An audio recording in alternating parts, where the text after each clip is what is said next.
Hi చెల్లెళ్ళు, cool గా kulfi ice cream. ఏంటి, కుల్ఫీని ఇంట్లోనే ప్రిపేర్ చేసేసుకోవచ్చా? అవునండి, అది ఎలాగో మీరు చూసేసండి. ఇంట్లో దొరికే వాటితోనే ఈజీగా ప్రిపేర్ చేసేసుకోవచ్చు అనమాట. Let's start the kulfi ice cream. మనం రెగ్యులర్ గా ఇంట్లో యూస్ చేసుకునే పాలనన్నా తీసేసుకోవచ్చు, లేదంటే ఫుల్ ఫ్యాట్ ఉన్న పాలనన్నా తీసుకోవచ్చు అనమాట.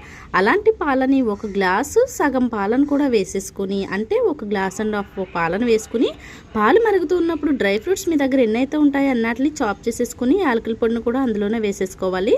తర్వాత వచ్చేసి ఒక స్పూన్ కార్న్ఫ్లవర్, ఆల్రెడీ మరుగుతున్న పాలలో కొద్దిగా పాలను సెపరేట్ చేసుకుని కార్న్ఫ్లవర్ మిక్స్ అయితే రెడీ చేసేసుకుని మరుగుతున్న పాలలో అయితే యాడ్ చేసేసుకోవాలి. తర్వాత ఒక కప్పు పంచదారను కూడా యాడ్ చేసేసుకుని కన్సిస్టెన్సీ ఇలా వచ్చేంత వరకు పూర్తిగా చల్లారిన తర్వాత మనం రెగ్యులర్ గా ఇంట్లో యూస్ చేసుకుని టీ గ్లాసుల్లో అయితే కొద్దిగా వేసేసుకుని మనం జెల్ల వేసుకునే లబ్బర్ ఉంటుంది కదండి, దాంతో అయితే సీల్ చేసేసుకున్నాను అనమాట. మీరు వీడియోలో చూడొచ్చు. సో ఈ విధంగా సీల్ చేసేసుకుని చిన్నగా హోల్ పెట్టేసి హోల్లో స్టిక్ పెట్టేసి ఓవర్ నైట్ అంతా డీప్ ఫ్రీజర్ లో పెట్టేసుకోవడమే. కూల్ గా కుల్ఫీ ఐస్ క్రీమ్ రెడీ.